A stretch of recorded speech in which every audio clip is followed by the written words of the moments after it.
বাংলাদেশের এক শান্ত শহর গোপালগঞ্জ হঠাৎ যেন পরিণত হল এক ভয়াবহ ডিজিটাল যুদ্ধক্ষেত্রে, যেখানে শুধু পাথর বা গুলি নয়, বরং প্রযুক্তিও যেন ছিল এই সংঘর্ষের প্রধান অস্ত্র।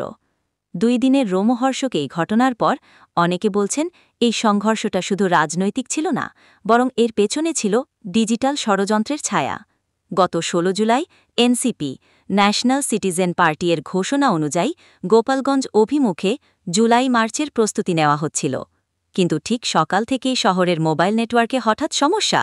মোবাইলে কল যাচ্ছে না, ইন্টারনেট চলছিল অত্যন্ত ধীর গতিতে, আর কিছু এলাকায় হঠাৎ করে পুরোপুরি ব্লক হয়ে যায় ইন্টারনেট। প্রযুক্তি বিশ্লেষকেরা বলছেন এটা জিওফেন্সড ইন্টারফারেন্স, যেখানে নির্দিষ্ট এলাকা জুড়ে সিগন্যালকে নিয়ন্ত্রণ করা হয় বিশেষ যন্ত্র দিয়ে। সমাবেশস্থলে উপস্থিত হাজার হাজার মানুষকে লক্ষ্য করে যখন হামলা হয়, তখন উপরে উড়ছিল অচেনা কিছু ডিভাইস। প্রত্যক্ষদর্শীরা বলছেন ওগুলো সম্ভবত নজরদারি ড্রোন।